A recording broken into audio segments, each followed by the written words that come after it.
palakpakan po natin yung ating po Panginoon. Give the best clap of praise to our living God. Praise the Lord. Amen. Praise God. A glorious Sunday po to each and everyone. Can you greet the person beside you po and tell them, mata sa mata po, I'm glad that you are here, kapatid. Amen. Sige po, batiin po natin yung mga katabi po natin.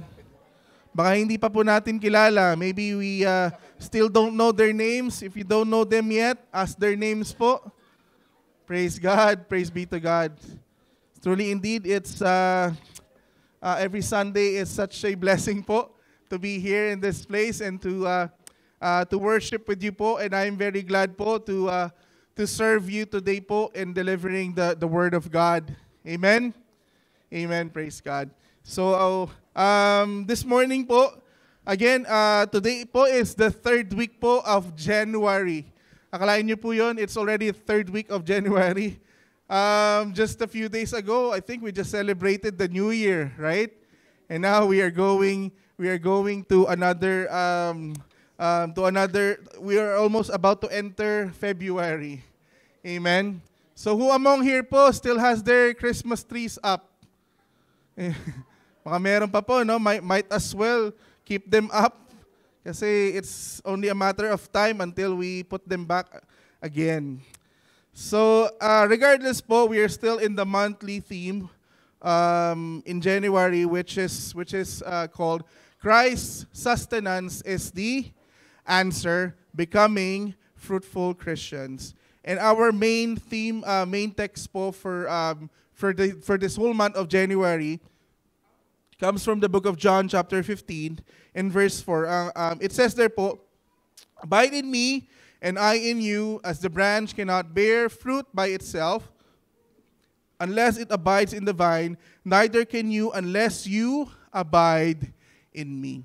According to the Jesus is Lord Church Worldwide, when they released us this monthly theme, this is their explanation. According to the Jesus is Lord Worldwide, we all want the new year to be fruitful. So we set our goals, make plans, and strategize. Nawala ako.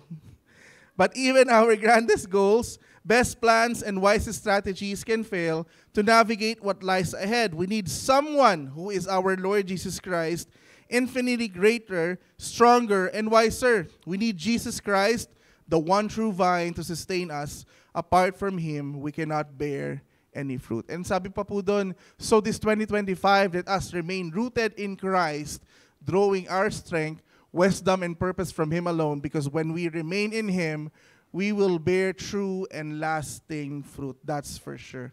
Amen po ba? Amen. Amen. Praise God. So, I believe po we all came here today with, again, with different situations in life. Again, like what I've said earlier, I don't know what your prayers are. I don't know what each and everyone is going through right now.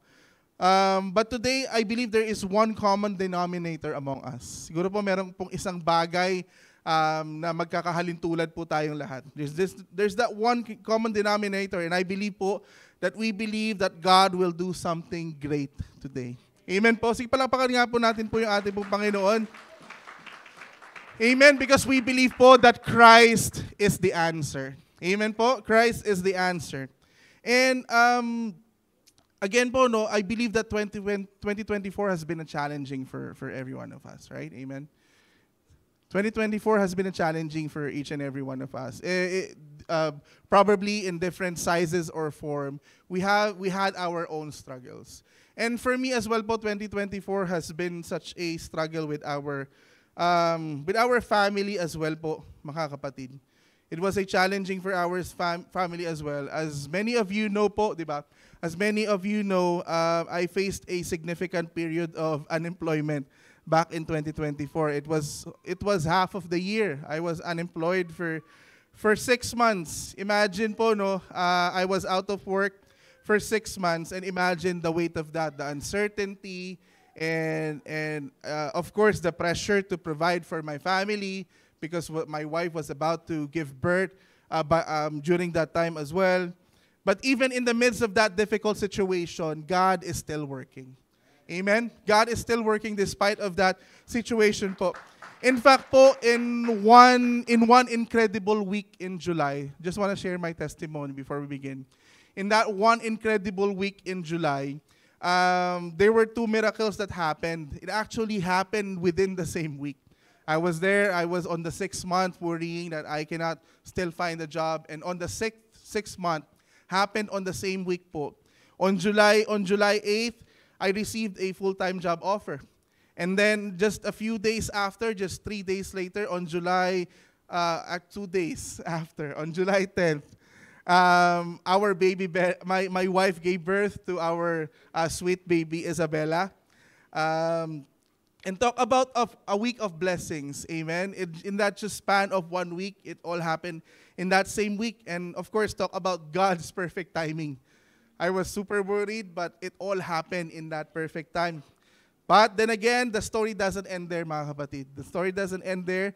Before the year ended on December 30th, another door opened in our family. Another job opportunity presented itself with greater benefits, better compensation, and even more security. Now, let me tell you that it wasn't easy po. It wasn't easy.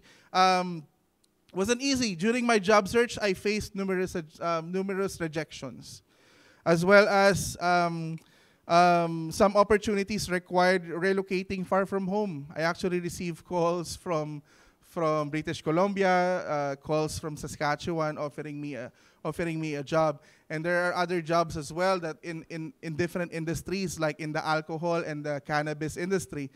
But I don't think that would be a good testimony for me, especially for me as a pulpit minister. So, but if I am going to be honest po, mga kapatid, there were many times when temptation was so strong that I thought maybe God would understand. Because if I took this, it's only for me to provide for my family, right? So, but in my heart, I knew that I had to trust His perfect plan. Amen? So I had to say no. And you know what? God honored that, mga kapatid. God honored that, brothers and sisters. And just recently, my current company sent me to, for many of you know, I was in Toronto last week. And that was because my company sent me there, and they paid all of the expenses just for my for my training. And they even had plans po to send me to the US. Kaya lang, unfortunately, I didn't have my my citizenship yet, and the waiting time to get the US visa is 1 year.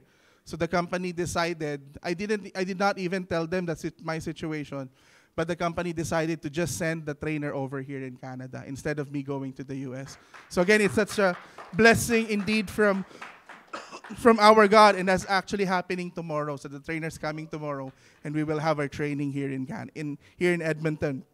Again, isn't God amazing? Amen. Why am I sharing this to you po?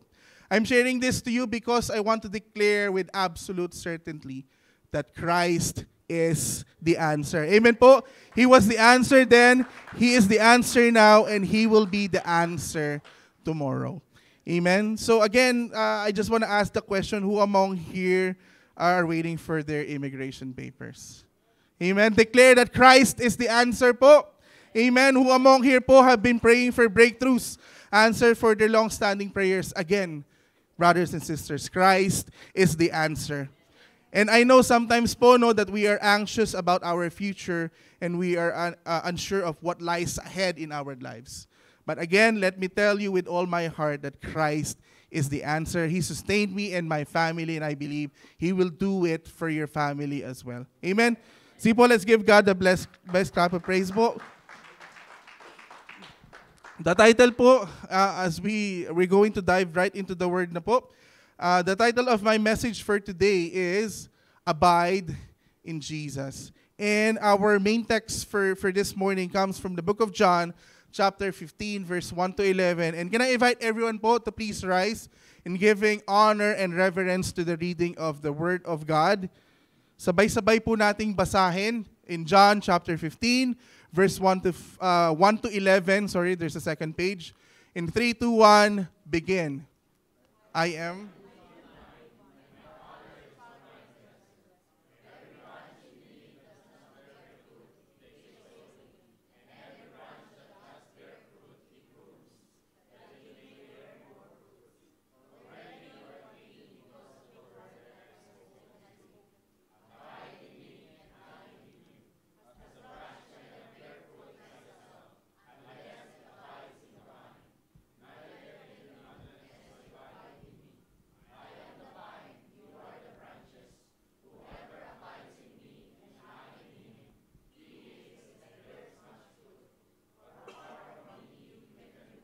On verse 6, if anyone does not abide in me, he is thrown away like a branch and withers, and the branches are gathered, thrown into the fire and burned.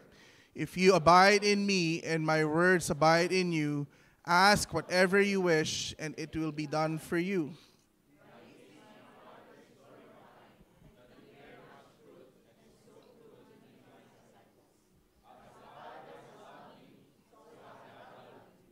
Abide in my love.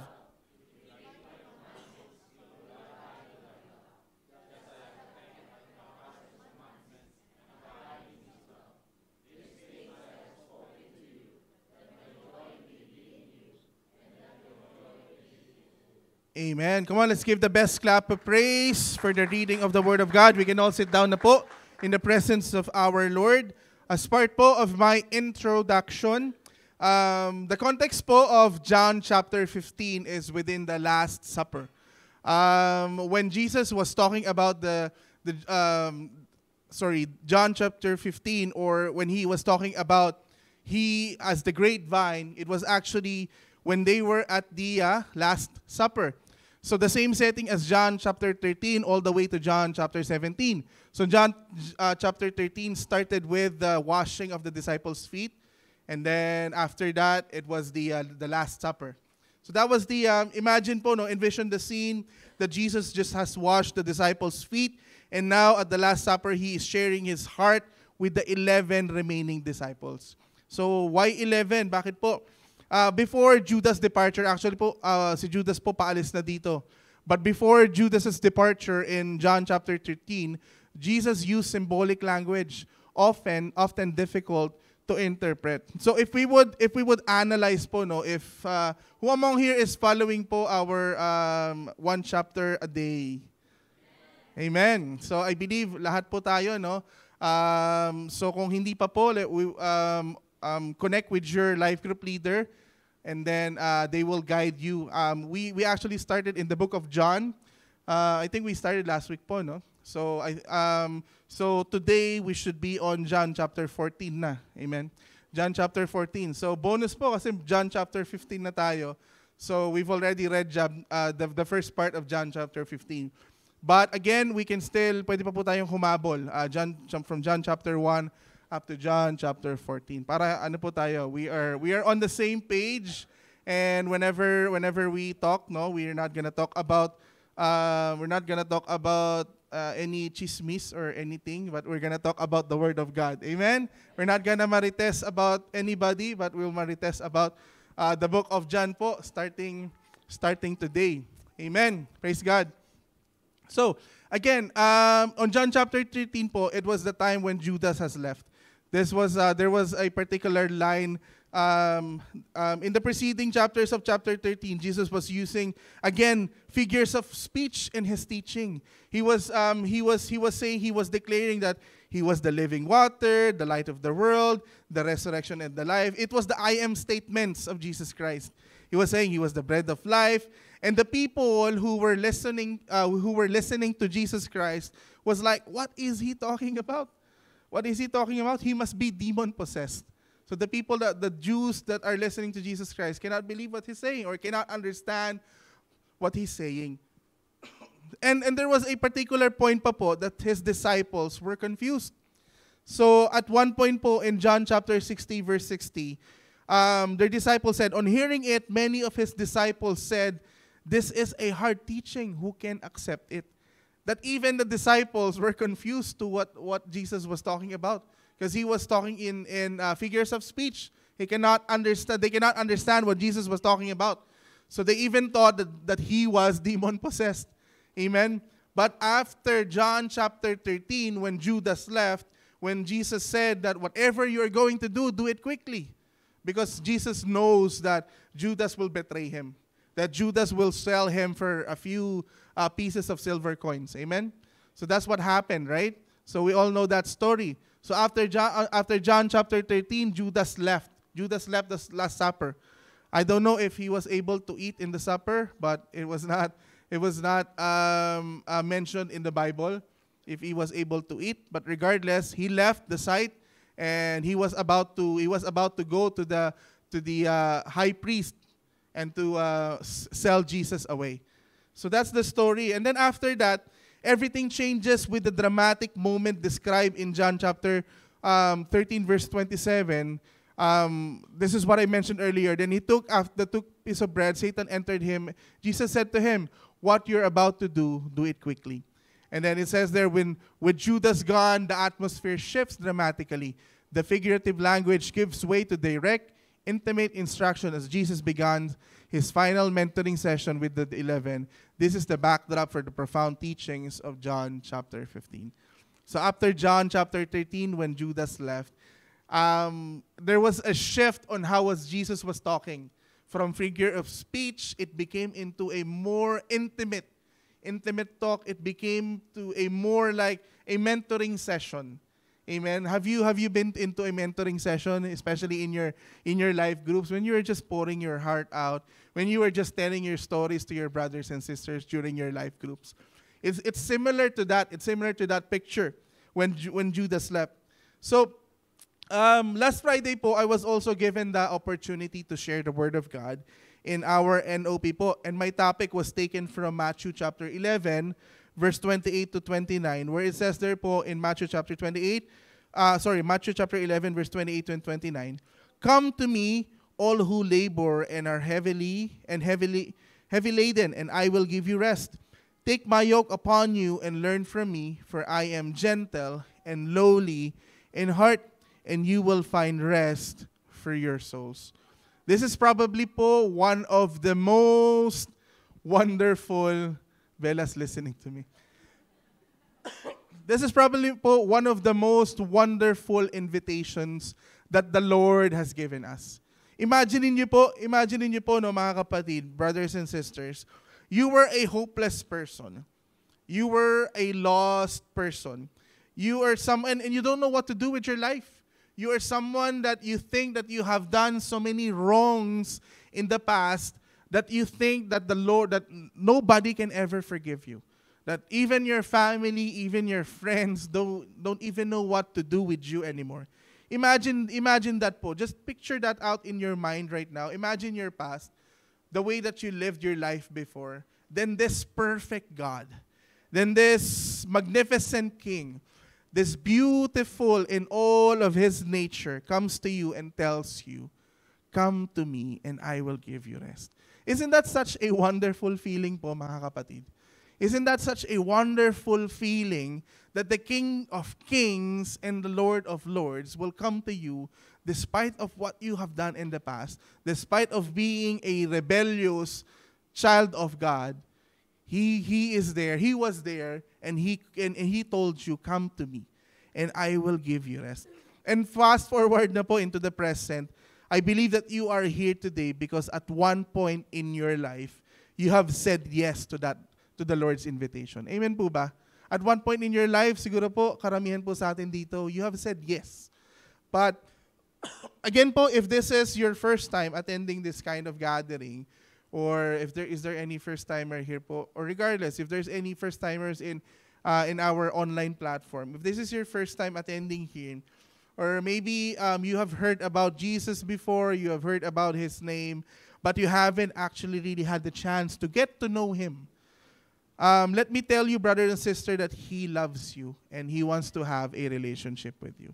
And He wants you to also say yes in that invitation that He is telling you right now. "Come to me and I will give you rest." So later on po, no, if we would get if you would get a chance, we would love to pray for those people later on. So again, the invitation was come to me. Amen? The invitation was come to me in Matthew chapter 11. And today po, we will go into the second level of that, which is abide in me.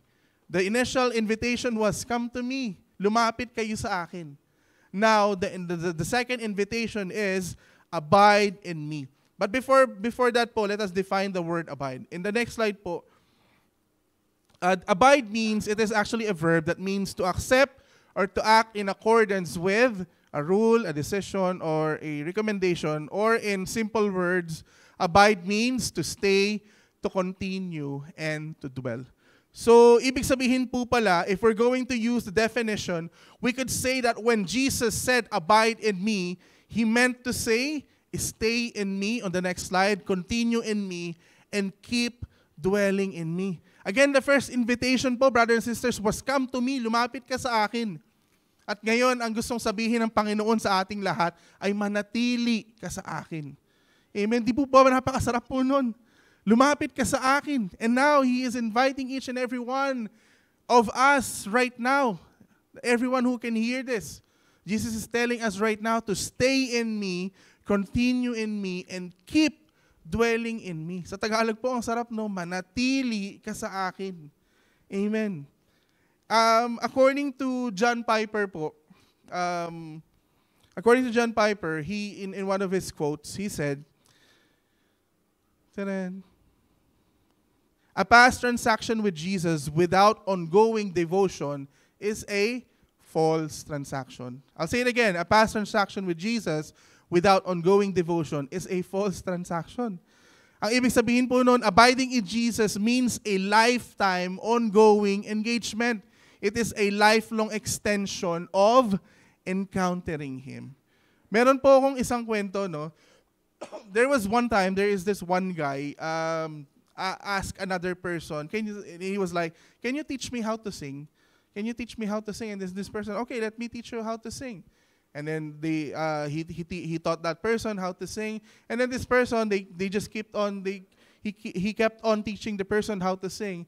And then after a month, this person who got newly trained how to sing, he wants to join every other contest, and he was like, I think I am done. I am the most beautiful singer ever known because I have trained for a whole month.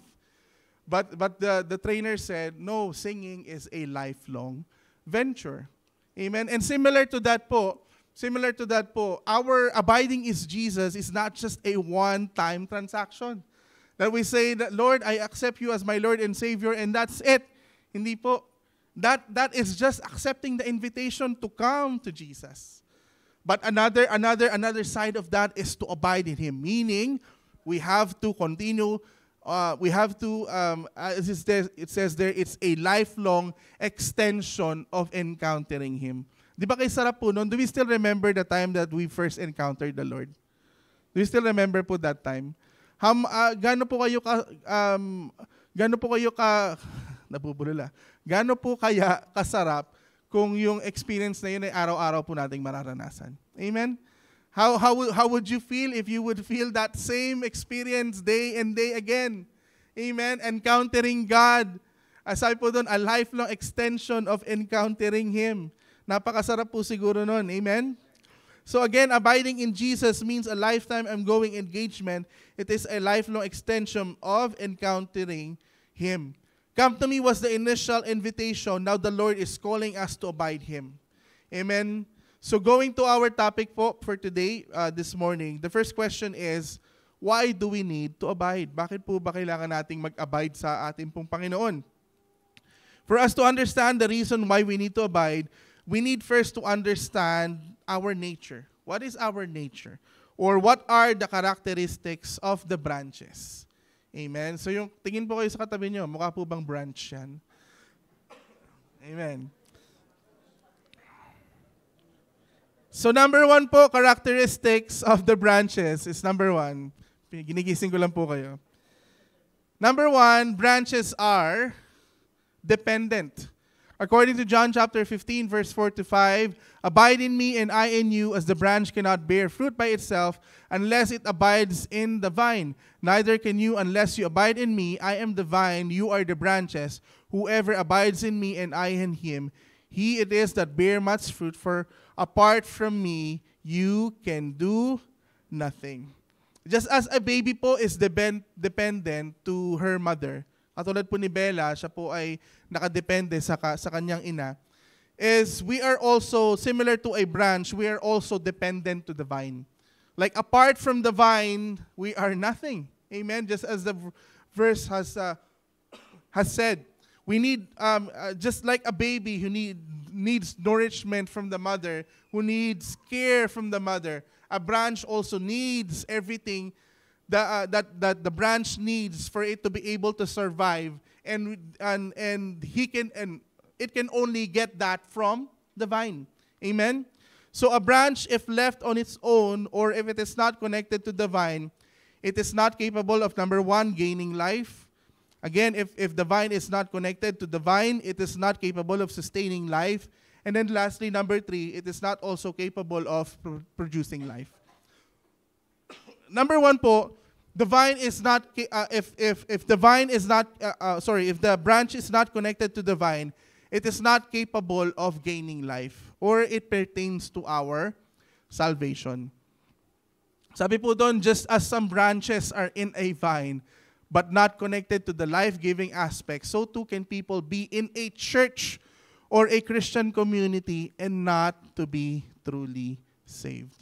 Napakasakit po siguro no. Napakahirap po siguro no na we have been in the church every day. We have been attending all of the Sunday services, everything we are attending, but to find out that we are not saved. Amen. Napakasakit po siguro nun. Sabi po according to Ephesians chapter 2 verse 8 to 9, for it is by grace you have been saved through faith, and this is not from yourselves. It is the gift of God, not by works, so that no one can boast. Sabihin nga po natin, this church cannot save you. Amen? I could not even save you, mga kapatid. Our pastor cannot save you, nor even Brother Eddie can save you. It is only our Lord Jesus Christ who can save you. You cannot even save yourself. Amen? Your good works cannot save you. Hindi po yung magagandang gawa po natin yung makakapagligtas po sa atin. It doesn't matter how much money you have donated to support the church. It doesn't matter din po how many good deeds you have done. Some people are, I remember back in the Philippines, some people are like, they're counting their good deeds. Okay, I did my good deed for today, good deed for tomorrow, and then I'll go to church so I can, para makabawas ng kasalanan. Nadinig yun na po yun. Amen. So we have heard of that before po, but that is not the way for us to be able to gain eternal life. Our eternal life only depends with our Lord Jesus Christ. Amen. Even your ministry cannot save you.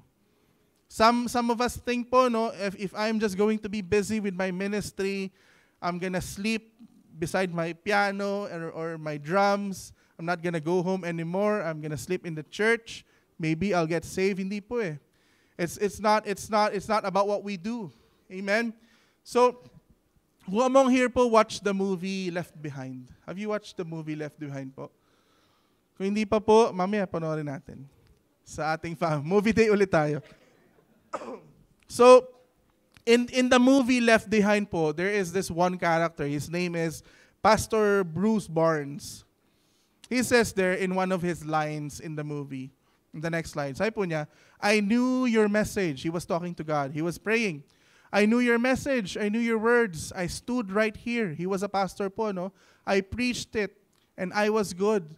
But they're gone, and oh, but knowing and believing are two different things. Amen. Knowing and believing are two different things po, mga kapatid.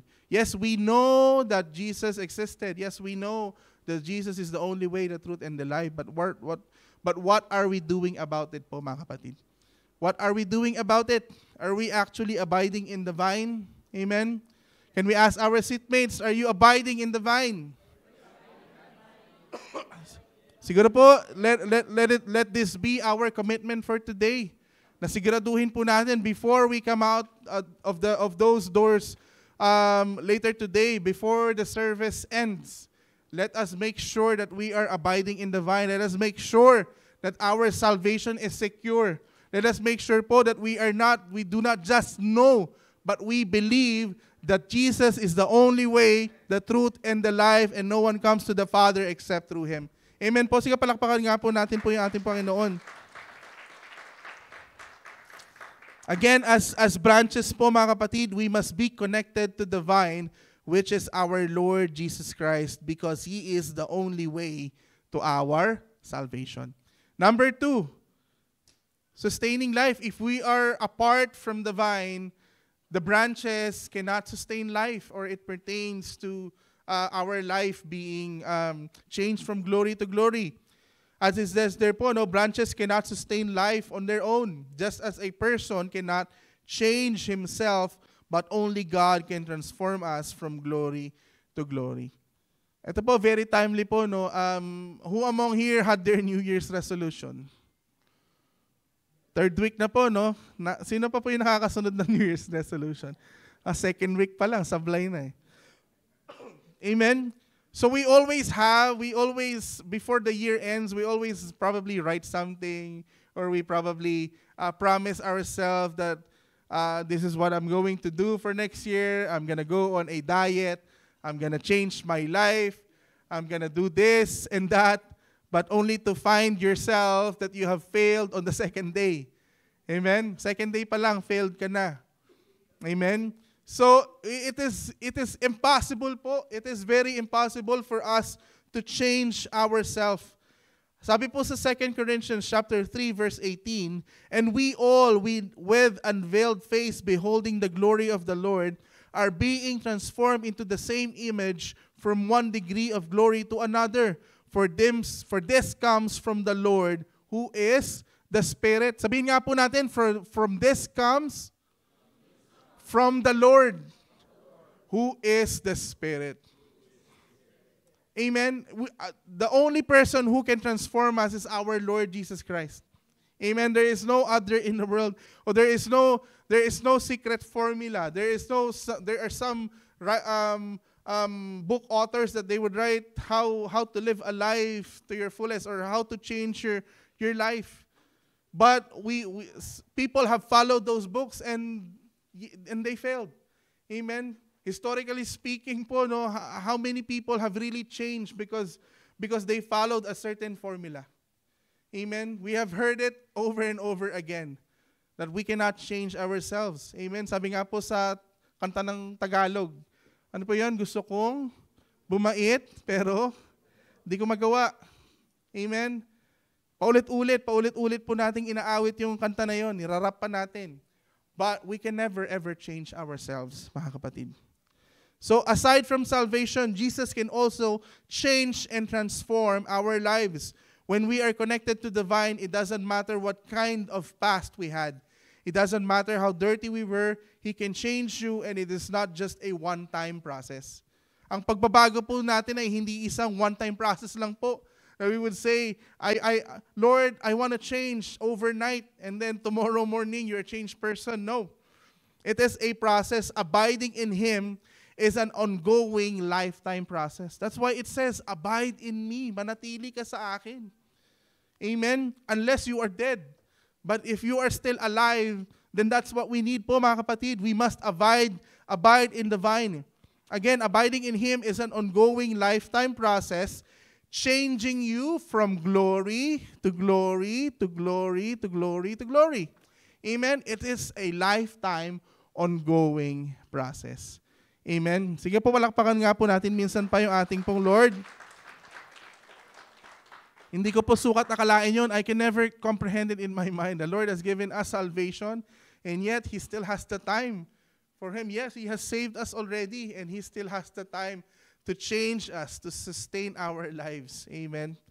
Ano po, number 3, if we are apart from the vine, the branch cannot produce life, or the branch cannot bear fruit. God's design is for us to bear fruit po. The original design for us as human beings is for us to bear fruit. but without Him, we are unable to do so. At it says po in Colossians chapter 1 verse 10, so as to walk in a manner worthy of the Lord, fully pleasing to Him, bearing fruit in every good work, and increasing in the knowledge of God. So if we are going to talk about fruit, ano po ba yung fruits of abiding in the vine? Meron pong certain fruits po. If we are going to abide in the vine, there are certain fruits that we are going to bear. Number 1 po, fruits of abiding in Jesus. Letter A is a life that glorifies God. Amen? That is the fruit that we will bear. A life that glorifies God, as it says in John chapter 15, verse 8, by this my Father is glorified, that you bear much fruit, so prove to be my disciples. Also in Galatians, ito po yung fruits of the Holy Spirit, Galatians chapter 5, verse 22 to 23. But the fruit of the Spirit is love.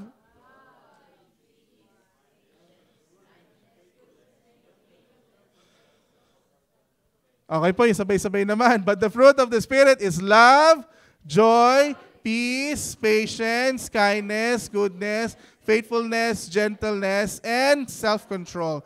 Against such things, there is no law. Amen? Ano pa po? Number 2, or letter B, love for one another. If we are abided in the vine, because Jesus has loved us, our tendency is to what? Is to love other people as well. So we love one another. In John chapter 15, verse 12, this is my commandment, that you love one another as I have loved you. Dahil minahal tayo ng ating Diyos because He first loved us.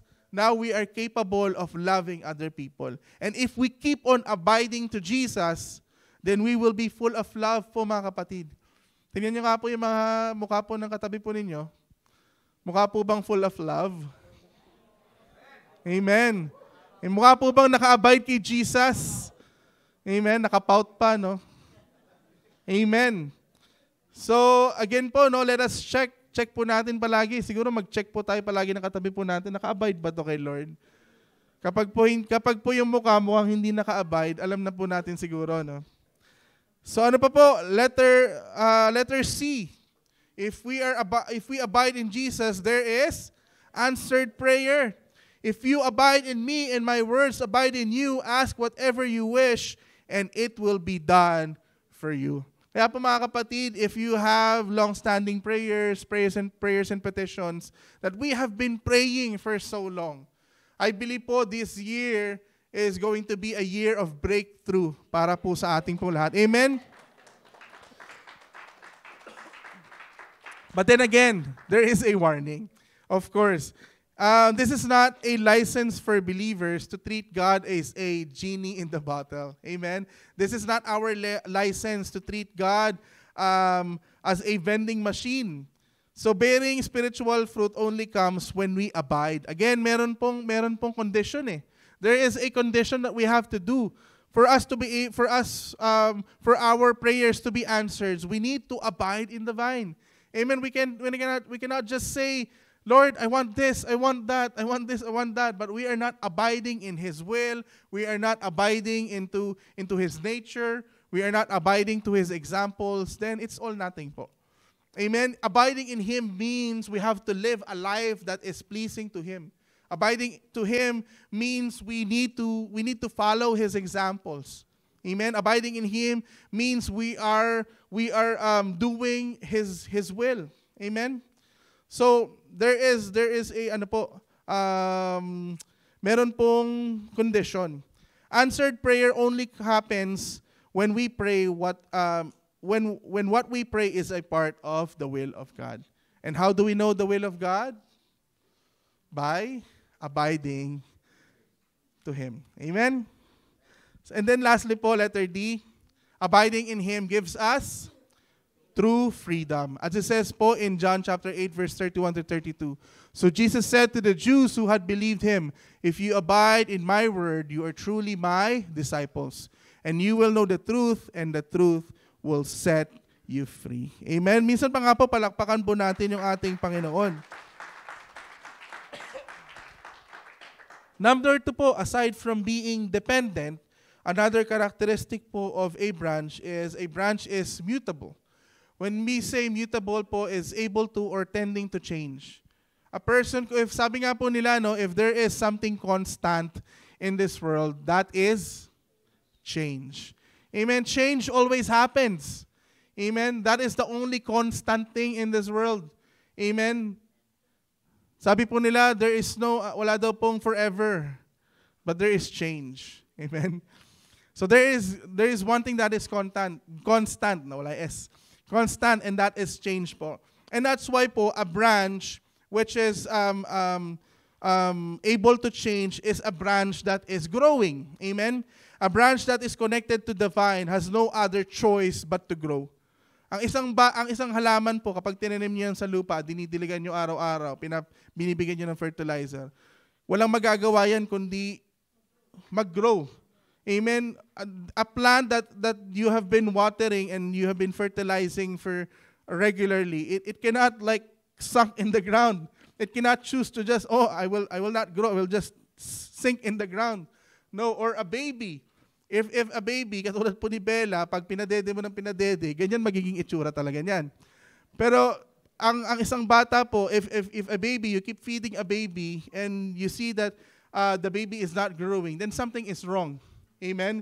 But a branch that is connected to the vine, there is no other choice for that branch but for it to grow. Amen? That's the nature of it. Any living thing that is nourished or every little thing that is well-fed has no other path to take but to grow. Similar po to us Christians, katulad po nating bilang mga Kristiyano, if we are connected to the one true vine, then which is our Lord Jesus Christ, then we are all subject to growth. Amen? According to John chapter 15, verse 2 po, sabi po doon, every branch in me that does not bear fruit, He takes away, and every branch that does bear fruit, He prunes, that it may bear more fruit. So to embrace po our mutability and facilitate growth, it is necessary to identify and shed any overgrowth or unproductive elements that are hindering our well-being or progress. In life po, sabi nga po nila, lahat ng sobra ay masama. If something is too much, then it is bad po. Similar to a branch, there are two things that we need to watch po. Katulad po ng isang branch na nakakabit sa vine. Similar to a branch that is connected to the vine. There are two things that we need to watch in order for our lives to foster healthy growth. Number one po is overgrowth. Sabi ko nga po, no, lahat ng sobra ay masama. So, a branch that is growing but is overgrowing is still not good.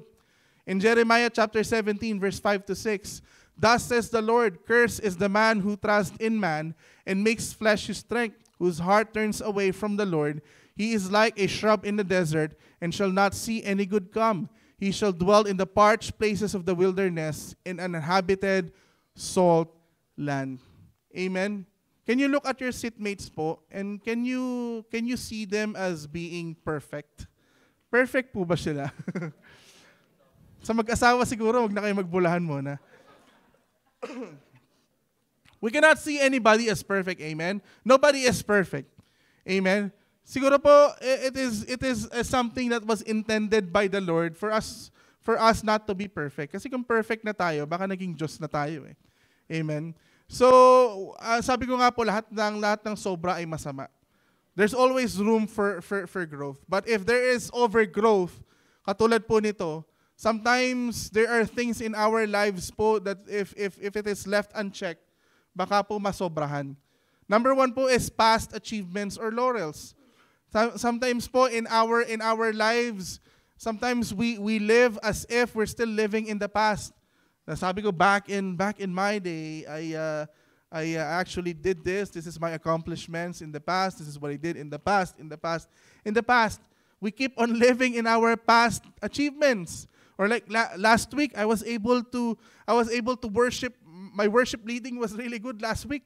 So next week, I'm gonna use the same lineup. Or the next month, I'm gonna use the same lineup, and so on and so forth. There is this one story about a pastor. And he was like, whenever he preaches, he just only has one outline. Because he says that this outline have made great revivals in the past. So I'm gonna still keep using on this outline. So whenever he preached, he uses the same outline. But we cannot live in our past achievements or past laurels. Amen? Sometimes din po, our strengths can cause us to rely on ourselves. Sometimes because of the strength that has given us from God, we tend to take it as our own. We boast on our own strength. And that's why we forget that our strength comes from the Lord. Amen? We rely on our own strengths. Ano pa po? Sometimes in our possessions as well. Because of our possessions, because of money, because of the things that we have in this life, sometimes we forget God. Amen? Does that sound familiar po? Sometimes we just call upon the name of the Lord whenever we are in need. But if we are in the season that we are flourishing, or we are in the season that we are okay, then we do not even come to church. Amen? Sometimes possessions would consider as an overgrowth in our life as well. Ano pa po? Number 2, aside from overgrowth, there is the unproductive elements. What are those unproductive elements? Example, number 1 is unhealthy relationships. Amen? As it says in 1 Corinthians chapter 15, verse 33, do not be deceived. Bad company ruins good morals. Amen? So let us keep our relationships checked po, mga kapatid. Kaya sabihin po natin sa katabi po natin, iwanan mo na. Amen? Ano pa po? What else? Aside from unhealthy relationships, we also have time-consuming habits. In Ephesians chapter 5, verse 15 to 17, look carefully then how you walk, not as unwise, but as wise, making the best use of the time, because the days are evil. Therefore, do not be foolish, but understand what the will of the Lord is. Sometimes po, there are time-consuming habits. Ano po ito? Sometimes overuse of our gadgets, overuse of our phones, overuse of the social media. Social media is good, amen, for communicating and all of that.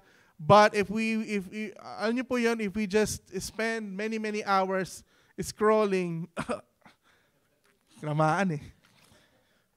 Then it is a time-consuming habit po, and it is not healthy po, especially for us Christians. But then, how do we foster a healthy growth naman po? How do we foster a healthy growth? How do we stay abided in the vine? There are 4 things po that I want to share po. Number 1 po is, of course, sabi ko nga po kanina, you have to let go. Amen. This could include decluttering your possessions. Kung marami na po tayo masyadong halimbawa po masyado na tayo maraming damit sa bahay na ayaw natin pakawalan.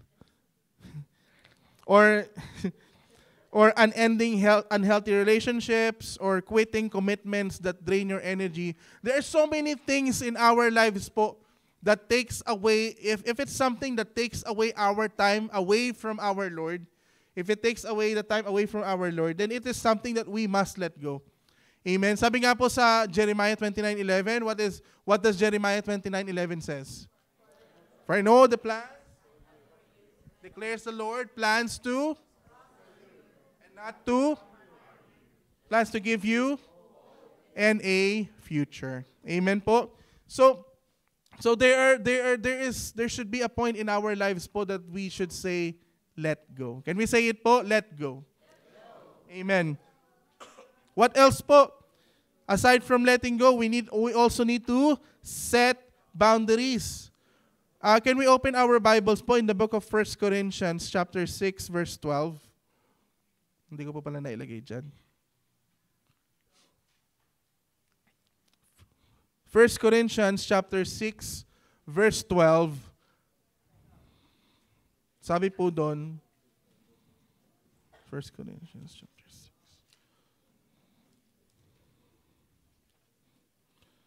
6, yeah. So, 1 Corinthians chapter 6, verse 12, it says there, I have the right to do anything you say, but not everything is beneficial. I have the right to do anything, but I will not be mastered by anything. Not all things are beneficial po, mga kapatid. A lot of young people in the past would ask me the question, Tito Wally, is this okay to do this? Is this okay to do that? Amen. And I'm not gonna tell them to I'm not gonna tell. Usually when I give advice, I don't usually give them the straight answer. I usually refer them to this verse, that not everything is beneficial. If you think that thing would hinder you with your relationship with God, then I think it's the time to set your boundaries or let go. If it's something that takes away your time from reading God's Word, if it's something that takes away your time from worshiping God, from giving more time in praying, in reading God's Word, then I think it's the time for you to set boundaries and let go. Amen po? So right now, siguro po, think of one thing. Ano po yung isang bagay na nagko-consume po ng time natin? It could be our cell phone. It could be sometimes our wife, our spouse. Maybe we could talk to our spouse and ask them, maybe you can give me maybe an hour a day and just give me this time for me to commune to the Lord. Sometimes it could be television. Amen? Yung mga favorite po nating mga Korean novela. Amen? So it could be anything po. But we have to learn to say no to things, especially if it would cost you your faith. Amen? If it would cost you your faith, then sometimes we have to say no. Ano pa po? Letter C or number 3, focus on your passions and goals. In Colossians 3 verse 23, ano pong sabi po doon? Colossians 3 verse 23. Sige po, magbubukas po tayo ng mga Bible po natin para hindi po dikit-dikit yung pages.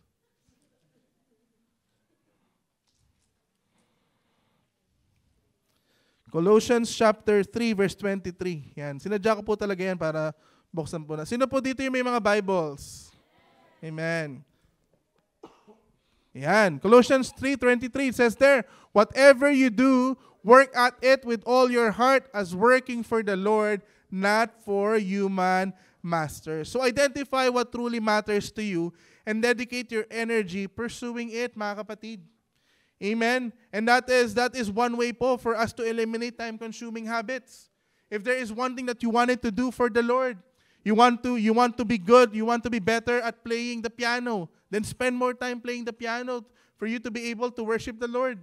If you are struggling with playing the drums and you cannot focus during Sunday with your worship, then play more drums. Amen? Do something that can focus your passion so you would be able to worship your God more effectively. Amen? So you can let go of those time-consuming habits. Instead of spending most of your time doing things that are not beneficial to you, why not start doing things that would be beneficial in your relationship with God? Amen? Ano pa po?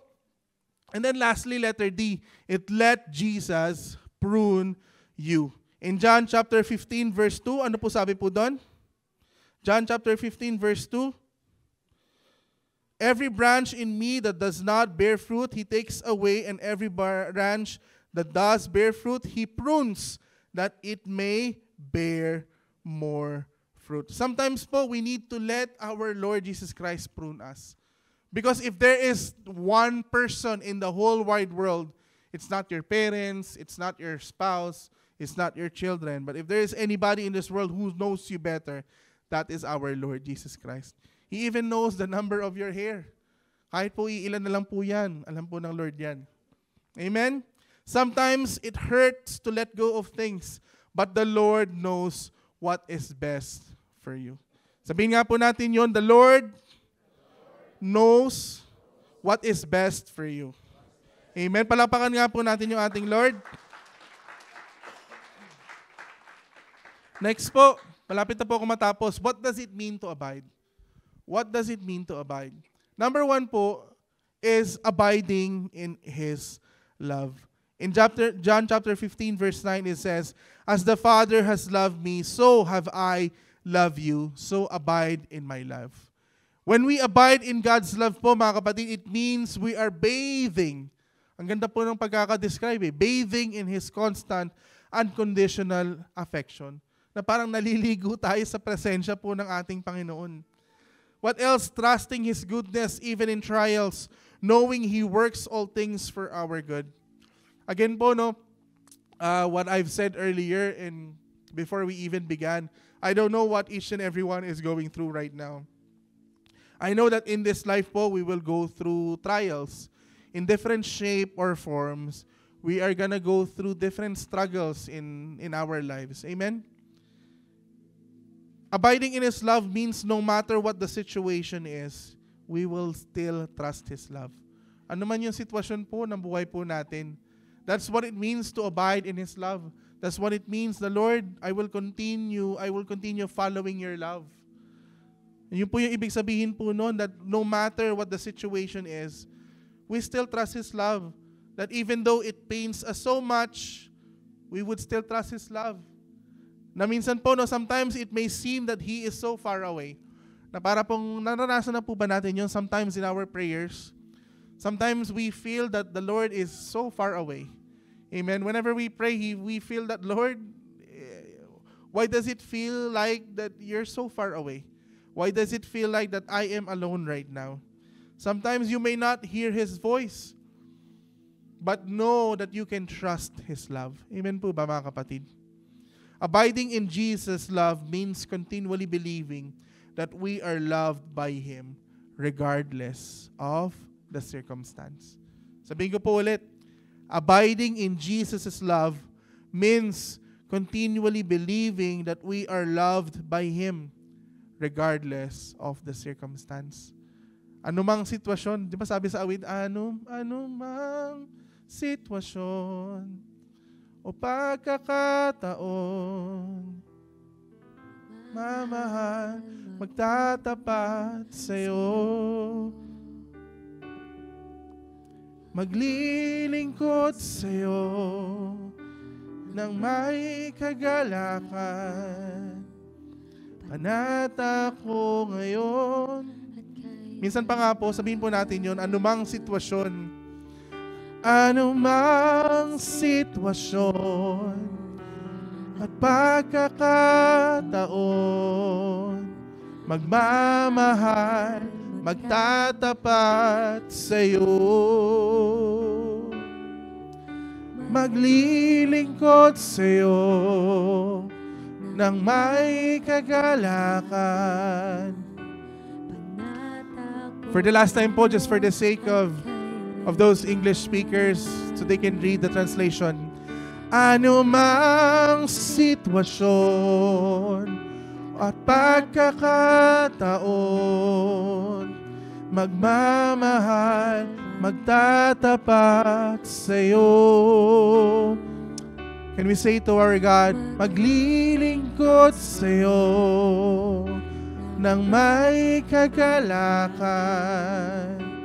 Panata ko ngayon at kailanman. Amen. Number 2 po is abiding in His Word. Sabi po doon in John chapter 8 verse 31 to 32, Jesus said to the Jews who had believed Him, "If you abide in my word, you are truly my disciples. And if you will know the truth, and the truth will set you free." Pag sinabi po natin abiding in His word, it's not just hearing, but it is obeying and living out His teachings. Amen po? How many times have we read the Bible? How many times have we read John 3:16? How many times have we read the popular verses that we have been reading all this time? And then count that, and how many times have we actually put that into practice? Amen? I-compare po natin yon. Again, mga kapatid, how many times have we read our favorite verses? I'm pretty sure po, lahat po tayo dito, we have our life verses. Amen? We have our own favorite verses. Count the number of times that you have recited those verses. And then on the other hand, count the number of times that you have actually put those verses into practice. Amen? And that is what it means to abide in His Word. It is not just hearing it. It is not just memorizing it. It is not just saying it from our lips, but it is actually living it. Amen? Allowing His truth to shape our thoughts, our attitudes, and our actions. So the Word of God is not just, sabi ko nga po, how do we define the word Bible? Basic instructions before leaving earth. Actually, it's not basic eh. Amen? It is, I found the word eh. I think it was benzene or something, which means complicated. It is, because it's not basic. Amen? If we would follow if we would just follow it by heart, it is hard to follow. Why? Because we are still in our human nature. Amen. But again, abiding in Jesus' word means continually trusting in His truth.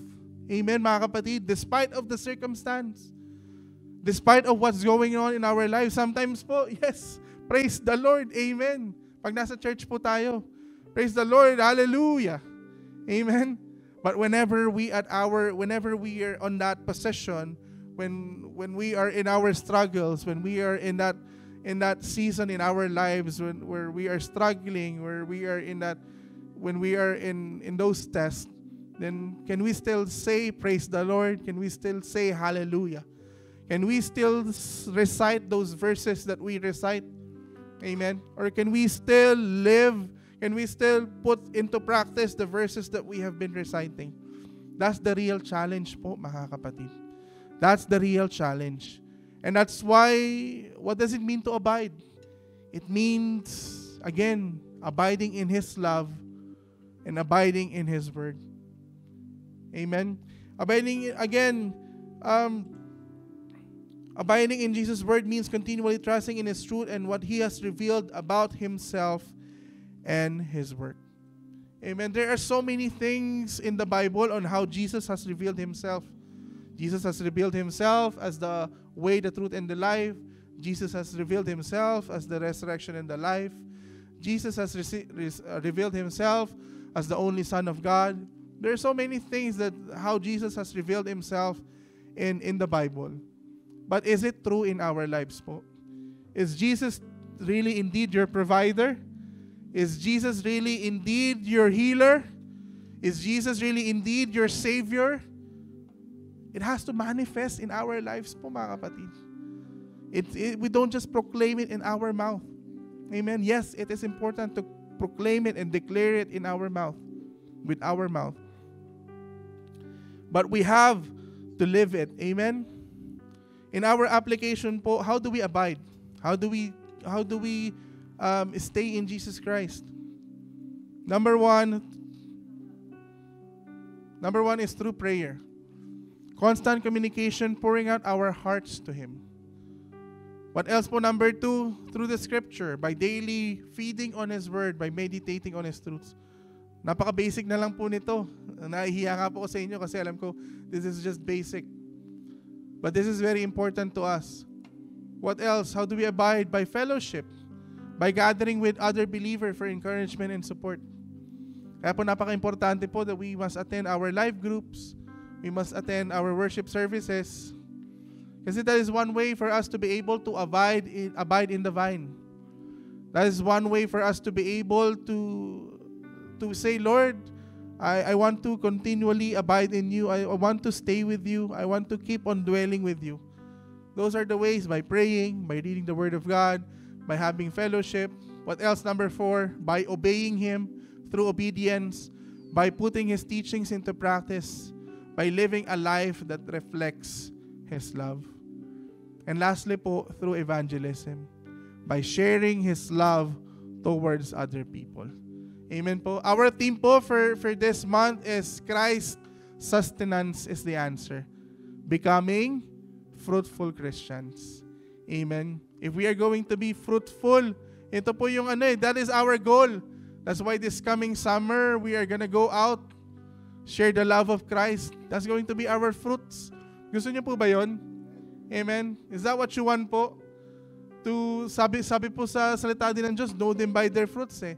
So by their fruits, it's defined as yung ilan na ba yung nashiran mo, tapos yung fruits of the Holy Spirit mo, ano na ba yung mga nabago sa buhay mo. Amen? You cannot just define fruit by just yung if you have love, if you have the fruit of the Holy Spirit, but it's also being counted as how many people have you shared the gospel with. Amen? And then lastly po, as in my conclusion, sabi po ni J.C. Ryle, to abide in Christ means to keep up a habit of constant close communion with Him, to be always leaning on Him, resting on Him, pouring out our hearts to Him, and using Him as our fountain of life and strength, as our chief companion and best friend. To have His words abiding in us is to keep His sayings and precepts continually before our memories and minds, and to make them the guide of our actions and the rule of our daily conduct and behavior. This is actually the summary of what I have just taught this morning po, mga kapatid. Ito po yun. This is what it means to abide in Christ. To keep a habit of constant close communion with Him. To be always leaning on Him, resting on Him, pouring out our hearts on Him, and using Him as our fountain of life. Ano pa po? To have His words abiding in us.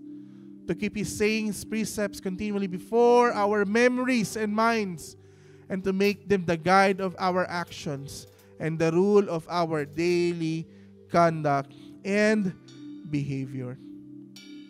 Ang pangako po ng Diyos, mga kapatid, as we abide in Him, He will abide in us through the Holy Spirit. Amen. Sige nga po, can we just rise up on our feet right now? And this another promise of our God is we are never alone. Sabihin nyo nga po sa kapatid po, sa katabi po ninyo, you are never alone. You are never alone. Because Jesus is our constant companion and the source of our strength. Amen? Are we ready po ba? Are we ready po? This is my challenge to you this morning. Are we ready to abide in the vine? Amen? Are we ready to make sure that we are abided in the vine? Amen? So this morning po, we are going to sing this song. And I believe po na as we go on in this year, as we start this year full of, I know we have started this year full of hope, full of expectations that the Lord will do something great for us this year. Amen? This 2025. Amen? And as we start this year, knowing that our God is our sustenance, knowing that if we just keep on abiding in Him, He will keep on abiding in us as well. Amen? And because of that, I believe that the Lord will continue to pour out more of His blessings, more of His anointing, more of His power, more of His presence into our lives po, mga kapatid. There's going to be more of Jesus, more of the Holy Spirit. That's why po, no, again, we are going to declare that this year is going to be a year of breakthrough in our lives po. As we start this year, abiding in Jesus, and as Jesus abides in us as well, through the empowering of the Holy Spirit, let us just allow God to pour out more of His everything to us. Hallelujah, hallelujah. Sige po, let us just give praise to our God right now as we sing this song.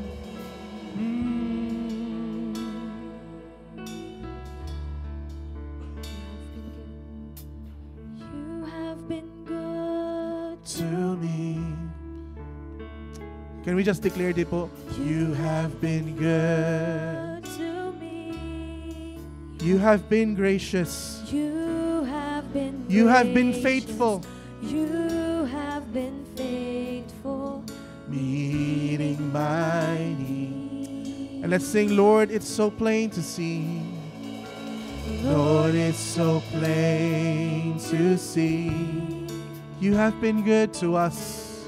You have been good to me. I have been given so much. I can't even begin. Minsan pa po, awitin po natin. And can we this be our declaration for this year po? And you have been good to me. Sabihin po natin yan sa ating pong Panginoon. You have been good to me. You have been gracious. You have been gracious.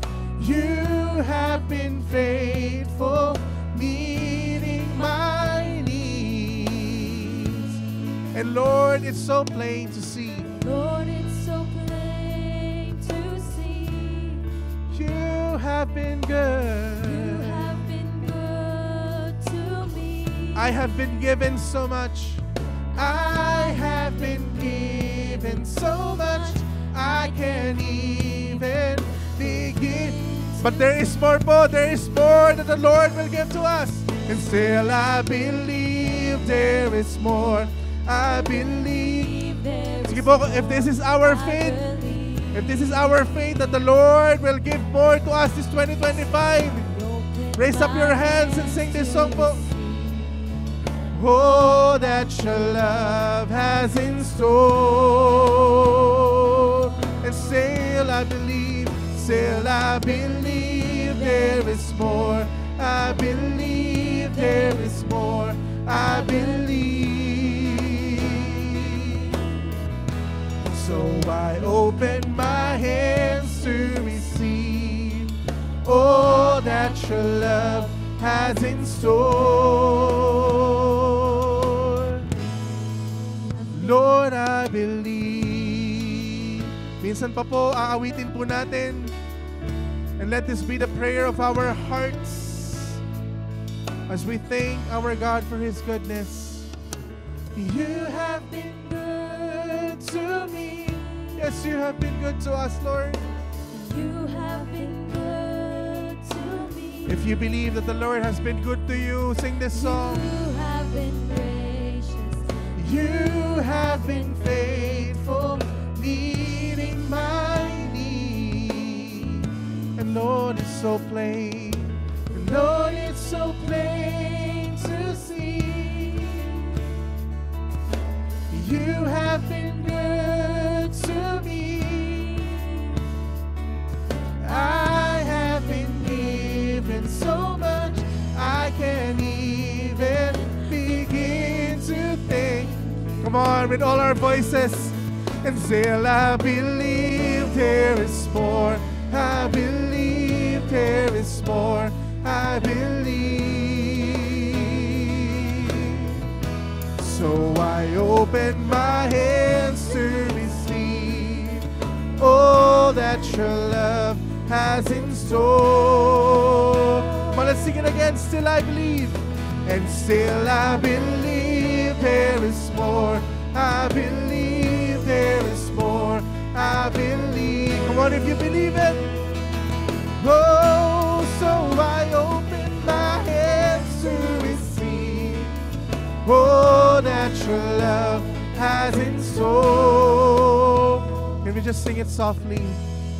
And still I believe there is more. I believe there is more. I believe more of your presence, more of your goodness, oh Lord, more of your anointing, oh God.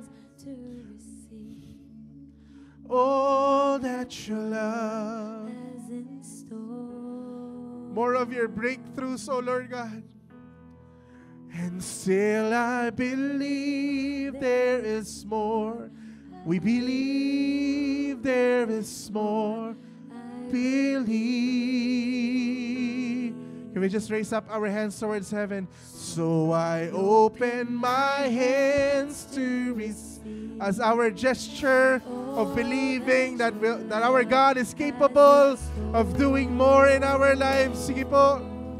Still I believe, and still I believe there is more.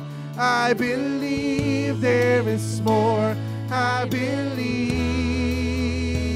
So we open our hands to receive all that your love has in store. Minsan pa po, still I believe, and still I believe there is more. I believe there is more. I believe.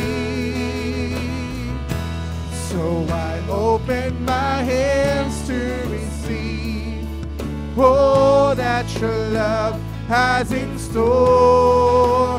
Come on, at this part of the song, i-declare po natin. Still I Let's sing.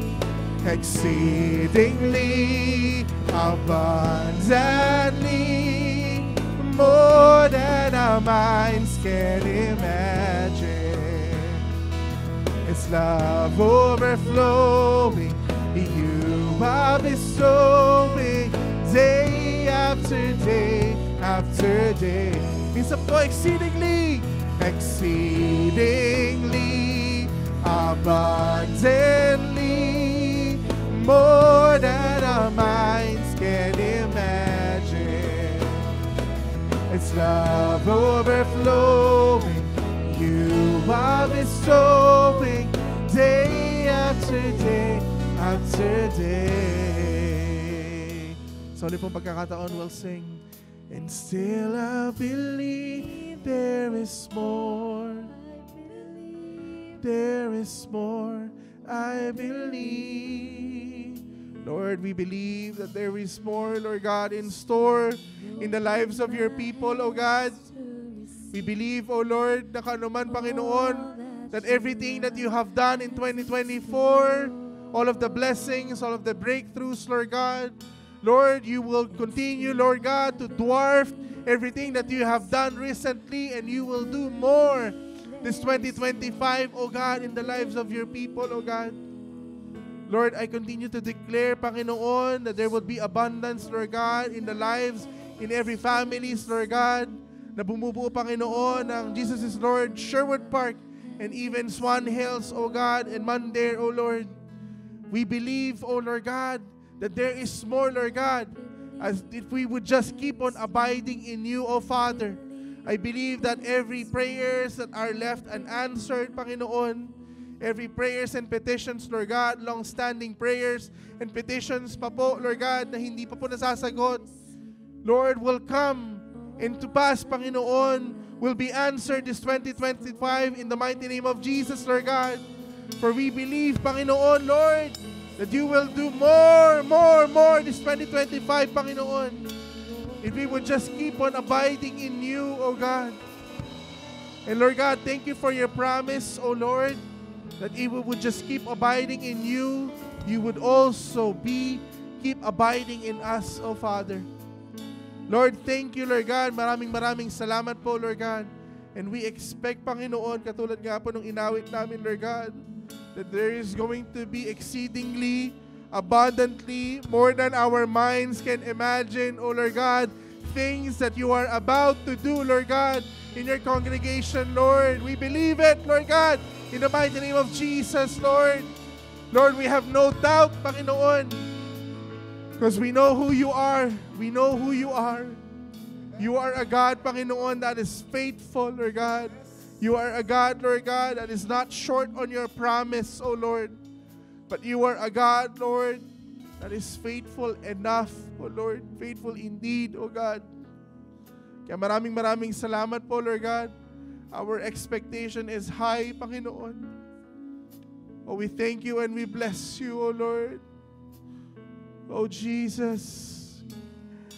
And still I believe there is more. I believe there is more. I believe. So I open my hands to receive all that your love. Sige po, sa uli po pagkakataon. Oh, declare. And still I believe there is more. I believe there is more. I believe. So I open my hands to